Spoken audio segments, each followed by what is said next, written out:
Warning, this episode contains references to suicide and other topics that some may find triggering.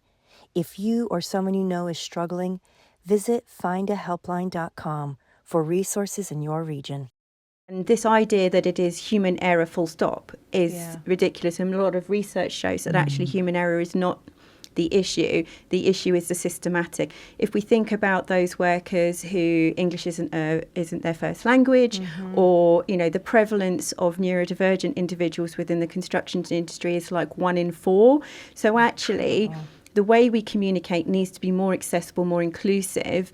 Otherwise, what we're doing is creating the system that means the errors occur. It is not human error. It is the system that needs to be, that is broken.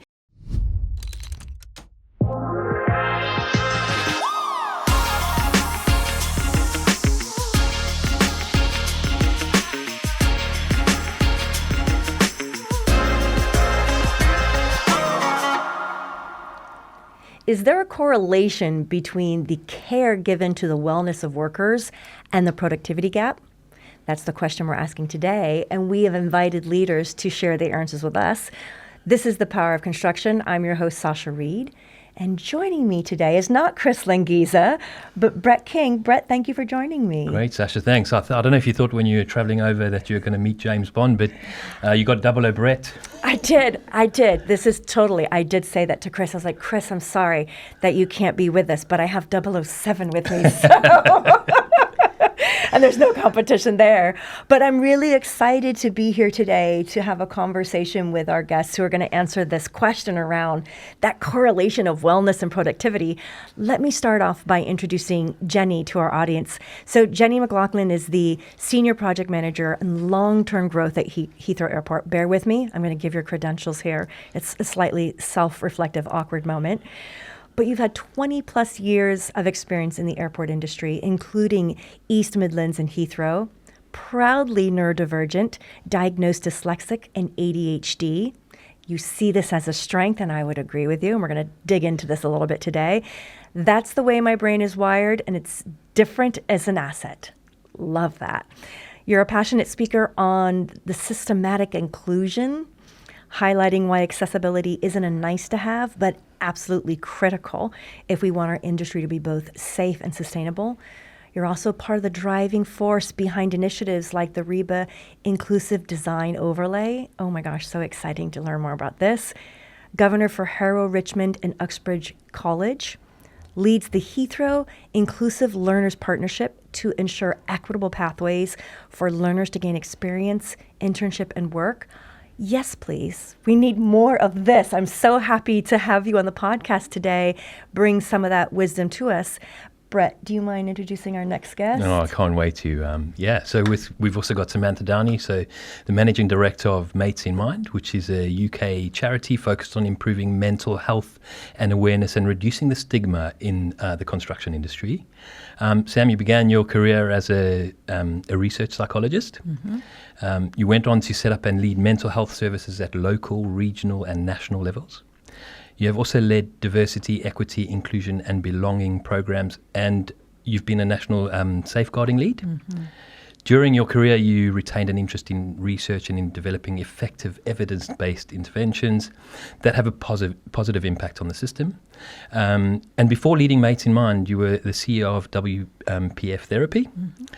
And you hold a master's degree in leading organizations, psychodynamic and system approaches. Great to have you. Goodness, yeah. I was going to say, I feel like we have the right lady sitting at the table with us today to have this conversation. I think it's important maybe to set the stage a little bit around the topic of mental health in construction. And so I want to read some of the statistics here just to anchor our conversation. Construction as an industry has had a high growth in the rate of suicides by those in construction, 99% of them being men. And this isn't just an issue in the UK. This is actually a global challenge. In the countries that collect this data, we're seeing a very similar trend. In the UK, the Office for National Statistics construction workers say that they are 4 times more likely to die from suicide than the national average.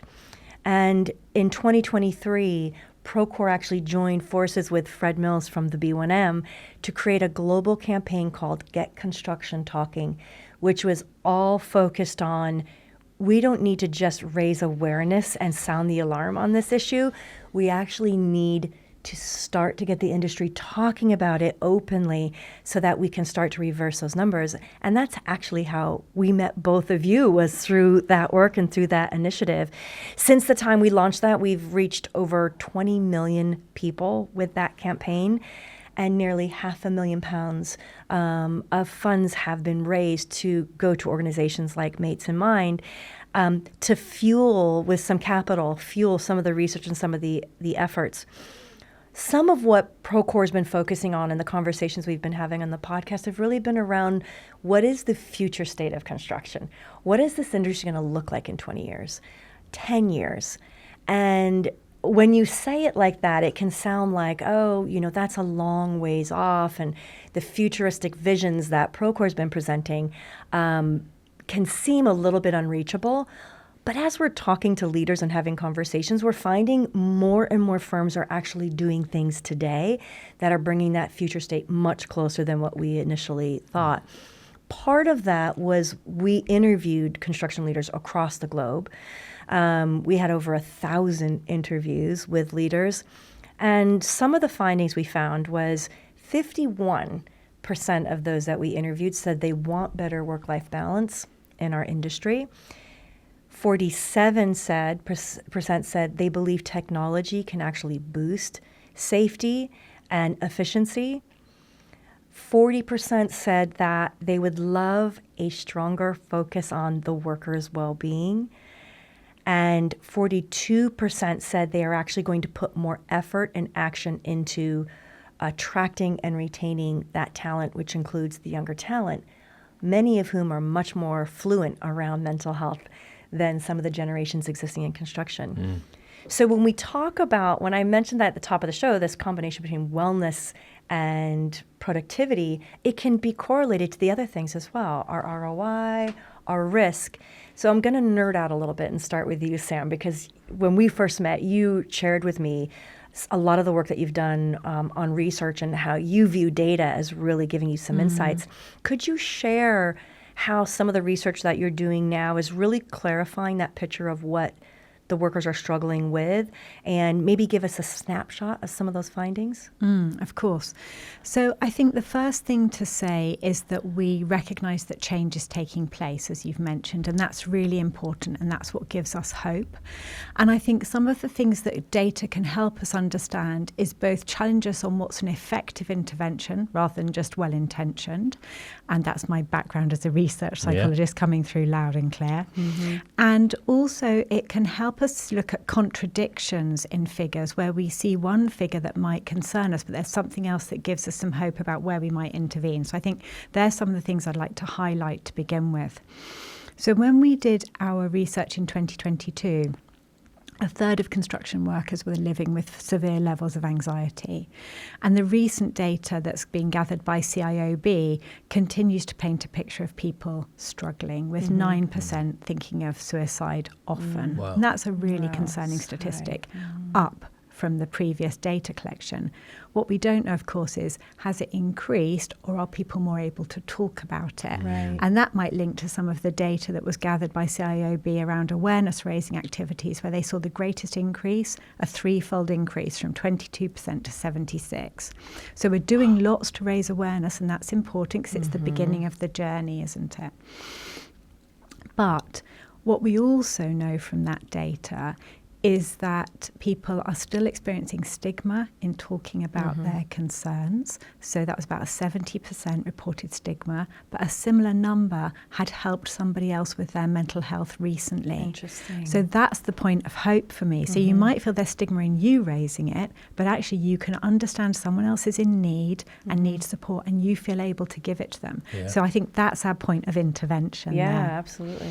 And then the other chunk of data that I think is particularly relevant today and is recent data, again from that CIOB report, so it's UK based, which I think is the position I'm speaking from at the moment, is that we had about 52% reporting fatigue, 46% reporting irritability, and 48% reporting poor concentration. And the reason I give those together is because I think they're linked, and they're about working practices and working environments. So if we start to think about people experiencing fatigue and the impact that has on concentration and mood and irritability, then what does that mean for risk and productivity? Yeah, product, I was just going to say. So we have to really think about that at work, but also what does that mean at home? Yeah.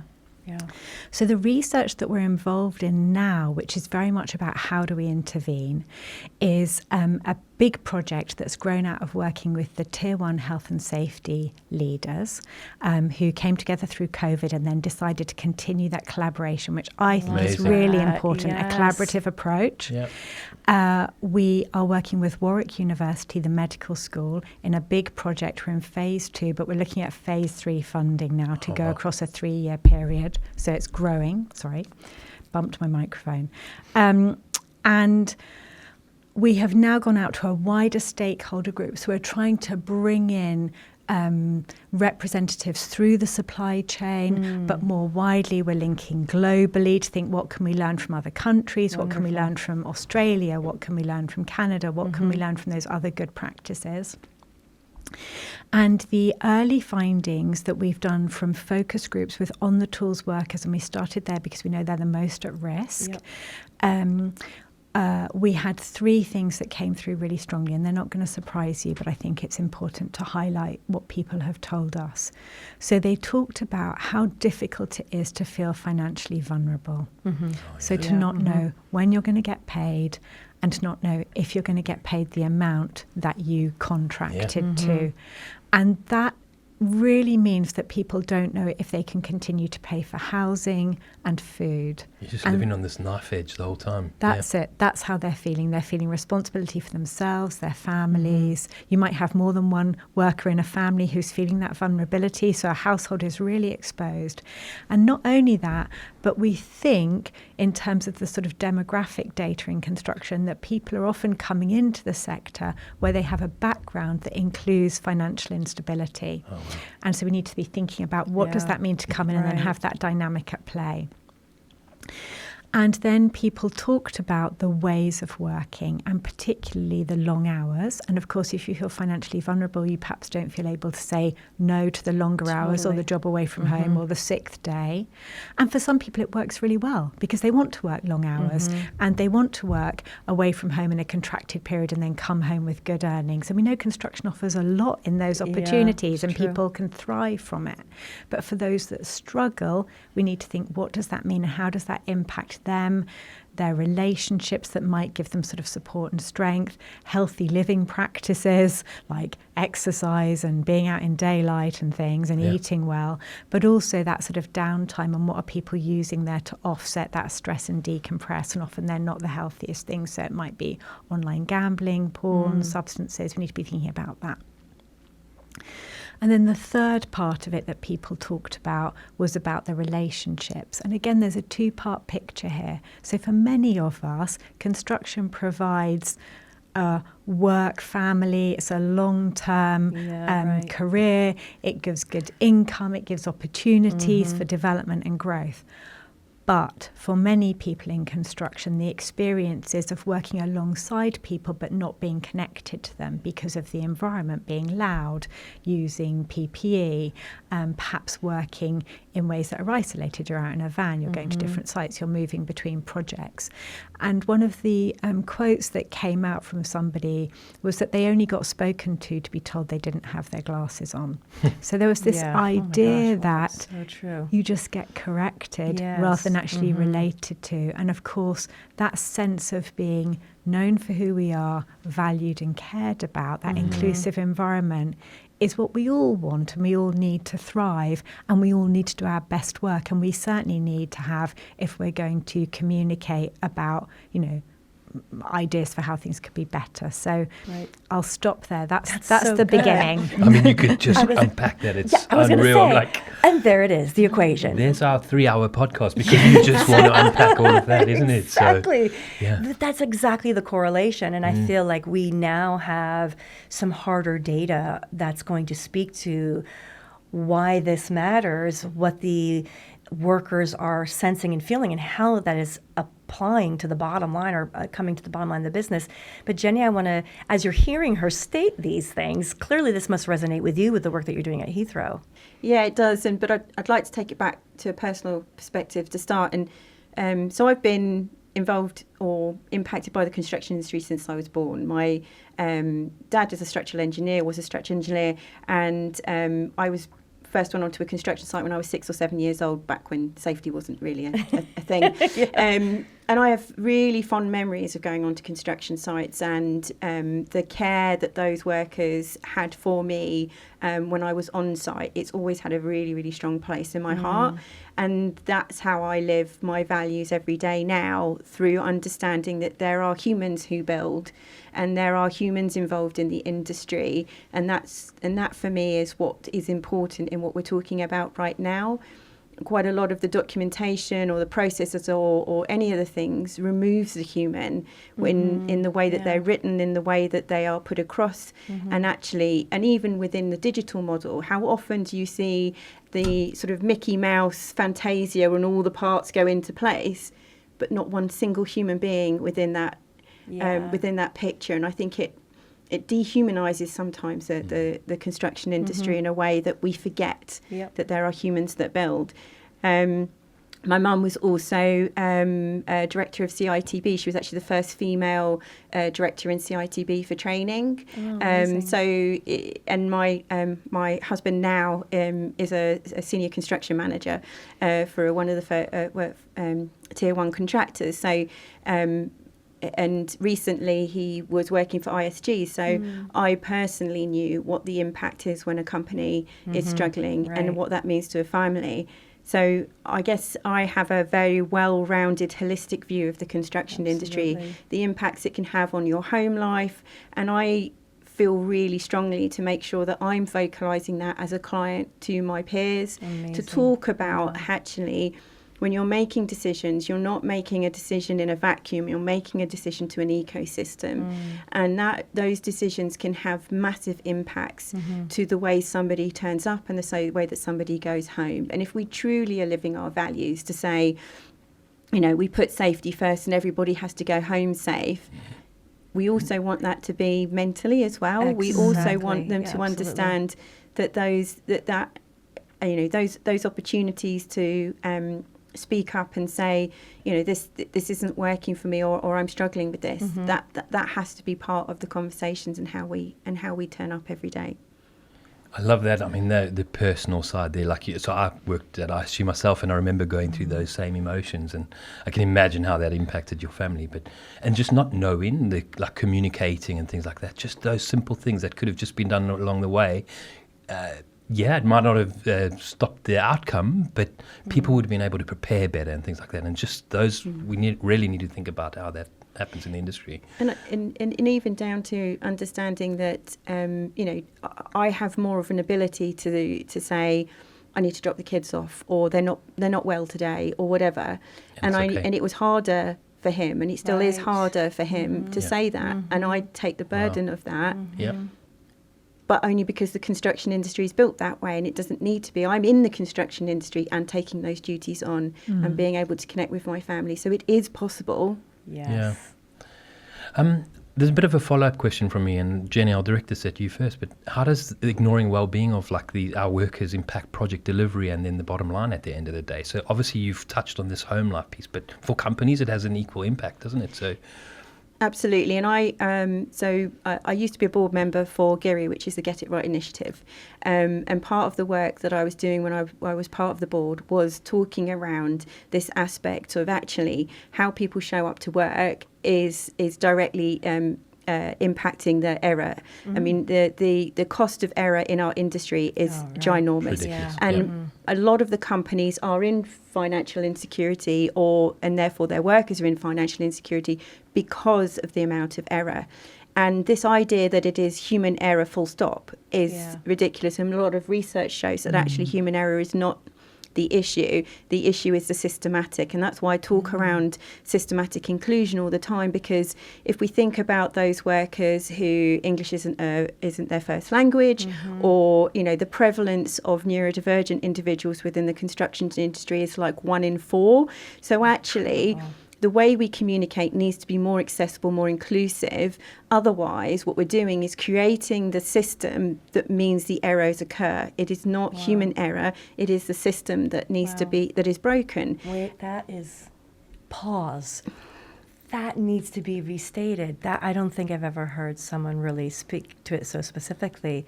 It's not just human error, full stop. It's actually the system. The system creates the ability for errors to occur. It just so happens that humans are the ones that we see as the last line of defence. But if we don't design in a way that understands human economics, that understands human factors, if you look about why the safety in aviation is where it is, because human factors plays a massive part on how the industry is built. And a lot of the decisions are made are around human factors and ensuring that those individuals have the best possible ability to make the right decision at the right time, and that there are fail-safes in there. We don't do that in the design industry, and we never give time to reflect and actually properly think about, well, what was the cause of the incident or the error, and how can we ensure that actually, instead of saying it was that person and that person they're feeling fear of being seen as having caused an error, actually looking at it and going, well, was the information they were giving understandable?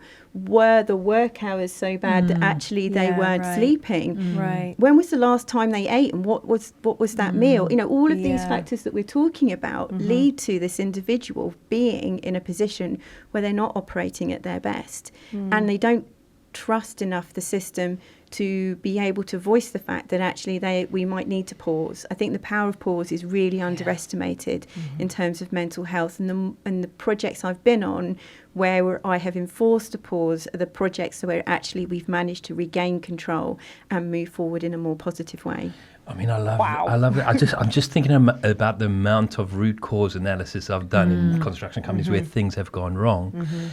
And it's never been a factor, even for me. It's not something that I've asked.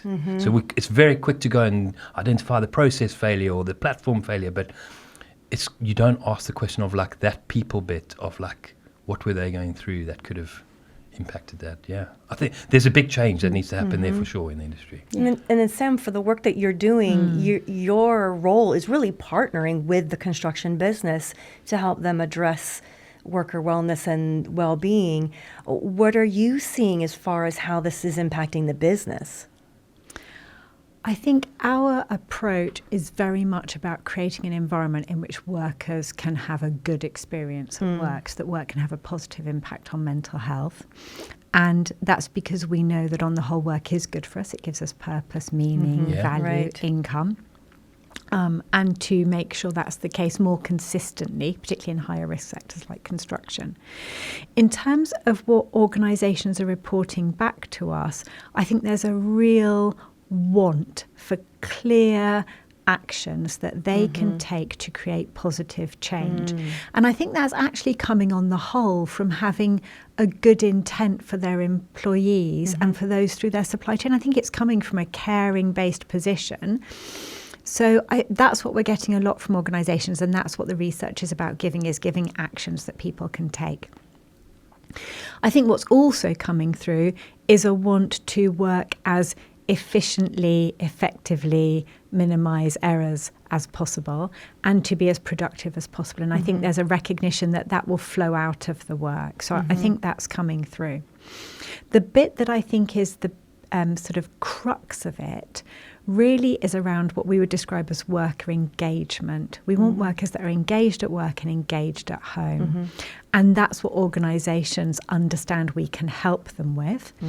And they know that to do that, they have to change their culture. That's tough. So part of what we're doing with organisations is giving sort of 3 parts of intervention. So the first part we're doing is making sure that their workers are emotionally literate is how I would describe it. that. And by that I mean you can feel a feeling, you can name it, and then you feel able to describe it to somebody else, and that's a good thing to do. And then ideally to invite them to do the same to you. And emotional literacy is something that we're working at in organisations. We have a programme around that, but we're also working in DEC schools, the design and construction schools. We're working into apprenticeship programmes. We're working into organisations taking apprentices. We're trying to get it at all points through the sector. Then we want to make sure that people are inviting those conversations, particularly managers, whatever form a manager takes, somebody overseeing projects. So they're actually encouraging those conversations. They're actually saying, how are you? What's going on? How did you sleep? I like to ask that question. The more uncomfortable people are with me asking that question, the more I know it needs to be asked. I've worked in a whole range of settings, and that's always a marker for me. If you ask about sleep and people start to shuffle, you think, okay, there's something going on here about how people are working and setting up for success. Because if we don't sleep well, we're going to struggle to perform well. It's such a fundamental, sleep, hydrate, engage socially. So we know what we need for people there. Then we are trying to make sure leaders are ready to lead well, because we know that sets culture, and I think organisations want that. And we've got a really exciting programme we're involved in at the moment, which is reverse mentoring, where experts by experience are offering a sort of critical friendship role to leaders in an organisation, not to be experts on mental health as in the sort of diagnostic element, but to be able to say that decision you're making, what do you think the impact of that is on the mental health of you, of your colleagues, of your team, and then right through the project into legacy, so the community that you're delivering it to. And of course in construction we are talking about all of those steps, but particularly that legacy we're building for the future, aren't we? So thinking about that. And then we are working to activate the network of mental health first aiders. So there's a huge programme of mental health first aid. We know that awareness raising has been the sort of biggest area of growth, but also the research indicates it hasn't been an effective intervention. So we sort of think, why is that? People are passionate about it, they volunteered, they want to do it, they're out there waiting to help. So we're trying to bring them together into a network where they've got peer connection and they're resourced and they can become change agents. They're working through the sector in a connected way. So that's the work that we're doing, and I think organisations are valuing that because we're equipping them to change their culture at all 3 points. And then we're making recommendations around how to change working practices, which is a lot of what Jenny gives us examples of how to do it well. And they're the recommendations that we're making from the research. That's a perfect segue. Thank you so much, making our job easier. But that was naturally my curiosity went. So what does that look like? How does that show up for Heathrow, making sure that some of these changes really do, and the benefits of them really do travel all the way through from a tier 1 client to the supply chain? Yeah, so we have a vision which is Team Heathrow. So no matter where you are in the supply chain, no matter which company or badge you have on, you are working for Team Heathrow. And it is that creation of one team along all of our projects and programs that really is our ethos. And I'll show you, and I'll talk about 2 or 3 things that sort of build into that. So on the absolutely basic minimum, PPE. So we all know that PPE is the last line of defence within safety.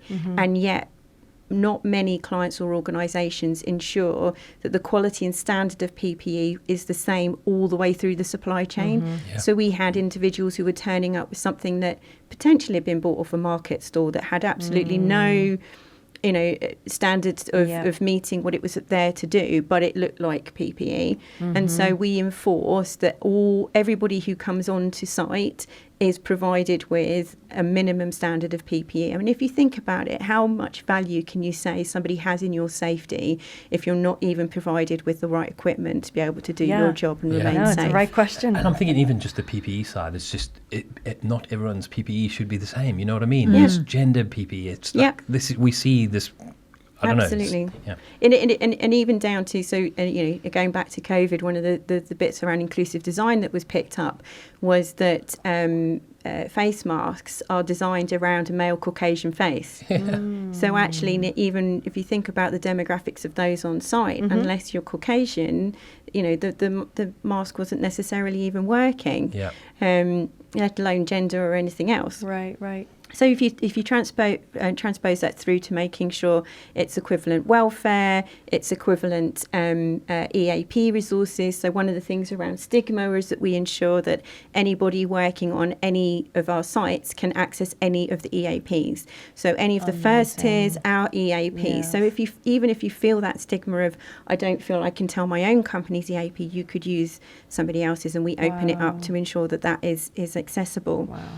And one of the other things, talking about the work environment, is that I was on a project where we needed to change shift patterns, and it was the first time I'd ever come across talking to the actual workforce all the way down as to what the impact that would have been. I'd always kind of assumed wrongly that the impact of moving a shift would be inconsequential. You turn up at this time, you go home at that time, why, and then I realised that actually there were a number of workers who were doing night shifts because it meant their other half could go to work during the day. Yeah. So they got home, did the children drop off so that their other half could go to work, and then they were around when the kids got home, had that quality time, and then would take would sleep in the interim, but then come into work. Yep. But it worked for them as a family unit. So my rash decision of we can shift it 2 hours was actually massively impact for them. So actually when we took a step back and go, right, this is not the right thing to do. Yes, it would have improved the efficiency of the project. Yes, we probably would have met our timelines, but the impact to the workers was not worth worth that. Wow. And it wasn't worth it because, as we know, there's a skills gap in the industry. I couldn't afford to lose those workers, and I couldn't afford for them to be in a bad mental state working in the night environment in particular. So one of the things we've notionally looked at and would like to trial in the future is actually, instead of having 2 shifts, is having 3. And potentially by having 3 shifts, what you're doing is ensuring that work-life balance is there and works for each individual. But also gives them that time that, if you are travelling to site, that might be 2 hours you're travelling and then working and then 2 hours home. That's a longer day than, and particularly in the construction when you're doing those kind of tasks that could be very impactful. So those are some of the ways that we're looking to put into our contracts and requiring throughout the supplier chain.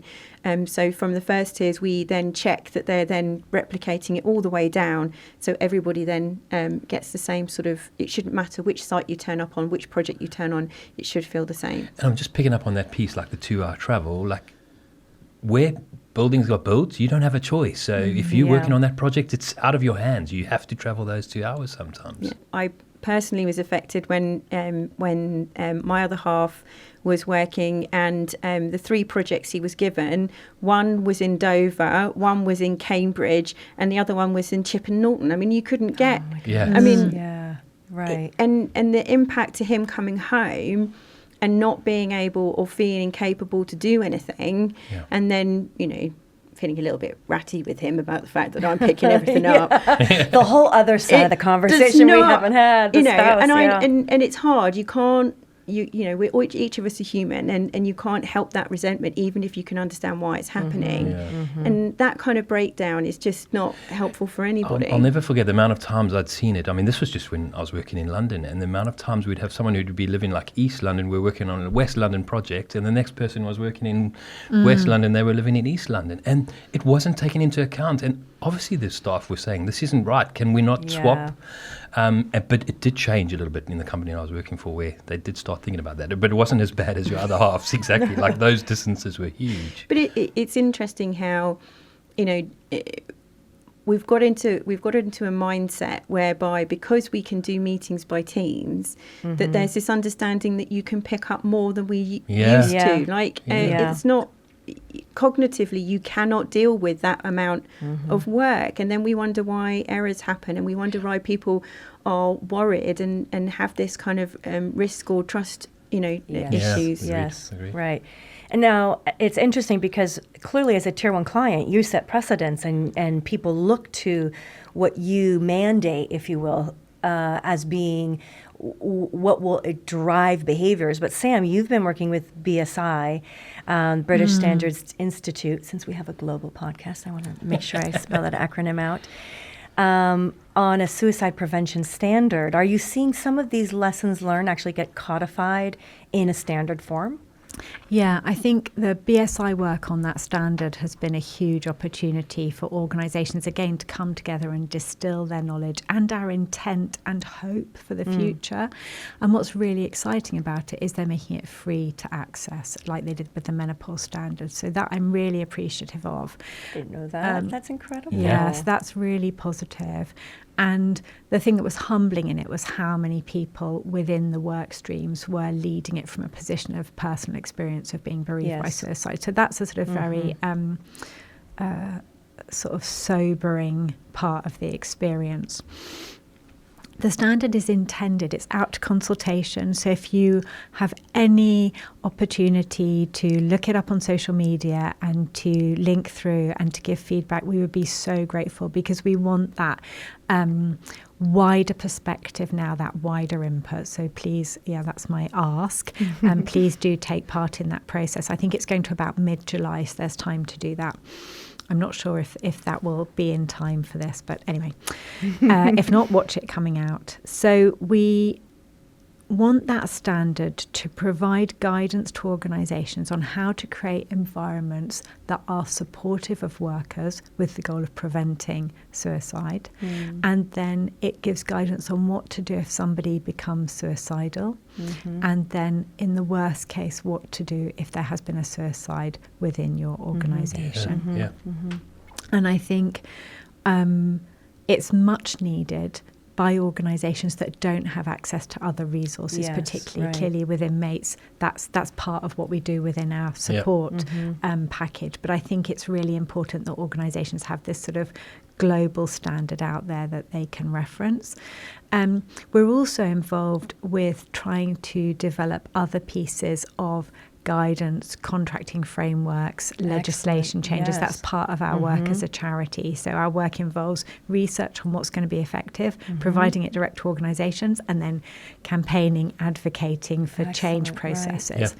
So we're working with JCT, I think it's the Joint Contracts Tribunal, to make sure that they're looking at how to, again, codify things into practice. And they have funded phase 2 of the research, which has been a huge opportunity for us to start really building that relationship and informing what should go into those guidelines. They're particularly interested in workers coming into the sector, so those entrants and young adults coming in and thinking about how we best support them, which of course is critical when we have a gap. And then we've done work with organisations like Haringey Council on their framework for contracting and the New Hospitals programme. So I think it's exciting to see how we can start to think at each point of intervention, and those frameworks are one part. But the BSI one is out now, so that feels like a really good piece of work. And leading the way, but let that continue globally, isn't it? Yeah, because this is, so we've been really lucky. Fred Mills and I, as kind of out front faces of the campaign, have had conversations in Chicago, here in London, as well in Sydney. And the consistent thing we saw was we are at the stage of awareness. There are a lot of people who know what the statistics are, but the paralysis of not knowing how to start, especially if you're looking at leadership who's not had a personal experience or a loved one close to them who's had a mental health crisis. It feels very foreign. It's a very sensitive topic. You're really not sure how to navigate. So when we see the work that you're doing, it's really why we wanted you on the podcast, because 2.5 years in, we wanted to be able to say to the globe and to leaders across the globe, there are resources specifically designed for you as a leader to figure out what does step 1 look like, how does this become part of our core business, how do we make sure everybody within the business, all throughout leadership down to the field, knows and understands what's the first thing to do if someone expresses that they're having trouble, and how do you get them to that professional? But the entry point is each of us. Each of us, none of us has to be that mental health professional. We just have to be the entry point of recognizing someone may need support or may need help. Our job is to know where to guide them and where to direct them so that they have an opportunity to know someone sees them, someone cares. And so I'm thinking about this. This is incredible, the progress that's been made and the resources that are available. But Jenny, I want to know your thought on what do you think the industry will benefit by having explicit mental health legislation that really drives industry-wide change? So I think that with all things, if without the legislation, there can be the wrong idea that it is a nice to have, that clients won't pay for it if you have to do extra bits or different things, that it's potentially gold plating or wrongly assuming that it isn't just a standard requirement. And I think what's interesting is that actually within the UK there is a legislation already that exists, and it's called Construction Design Management 2015 regulations. And in that regulations, it's very specific on what the responsibilities are and accountabilities are for clients, principal designers and principal contractors. And if you look at the clause, it specifically draws out that there is a requirement to design so that everybody on site and who will maintain and operate the piece of infrastructure is safe. It doesn't say physical safety, it just says is safe. Now, if our practices are part of what is making individuals be in an unsafe environment because it's increasing their likelihood of poor mental health and potentially suicide, then we're not meeting the legislation as far as I'm concerned. And the thing that was interesting for me was pulling that back into physical safety, which people are a little bit more comfortable about talking about and designing for. We're not even meeting it on that. And the work that I've been doing around equitable safety has been specifically looking at design for a mythical average person that doesn't exist. And we design for that individual, and then using standards that have not been properly validated in terms of the demographics that currently build, maintain and operate, and then subjugate our responsibility by saying this standard says that's how we designed the standard and the standard is wrong. I'm not wrong. Rather than understanding that the decision we've made, or not having the curiosity to look at the impact of the design standard that we're using, is impacting the individuals that are delivering it. It's absolutely our responsibility to ensure that we're making the right design decisions.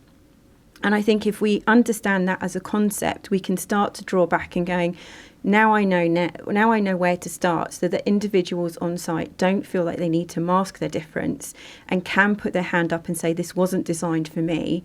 And we can, as clients and designers, understand, now I understand where the problems are, I can now design them out. I can design out those barriers. Yes. So powerful. We were talking about this actually before we started recording around prevention through design. And to me, efforts like that is such a great way of bringing the collective genius that sits within the design community and sits within the construction community, actually bringing them together to partner together to solve their own problems. I feel like we could keep talking for hours on this topic. We knew we would be able to. But we've hit time, and Jenny and Sam, thank you so much for sitting down with us today and for sharing a lot of the work that you're doing, the research and the resources. This is really why when Fred approached Procore about making a part of this campaign fundraising was really important, because we wanted to be able to say that industry, and a lot of our donations are £5 and £10. It's from an individual as well as some very generous organizations. But we wanted to be able to say that we're investing in the research and the funding that can go to actually create some of this from ideas into actionable legislation and plans. So Thank you to each of you for joining us today. It was truly a pleasure. And for those of you who are joining us, if you want to learn more about the mental health campaign, Get Construction Talking, you can visit our website at getconstructiontalking.org. If you want to see some of Procore's perspective on the future of construction and how this is so critical to the future of our productivity, decision-making, as well as the workforce, you can download that Future State of Construction report on the Procore.com website. And if anything that we said here today resonated with you, please like, subscribe, share this podcast. I hope you can share it widely within your organizations to start that conversation. And we will continue bringing you the stories of leaders who are reshaping the future of construction, harnessing the power of construction. Thanks again, ladies. Thank you. Thank you.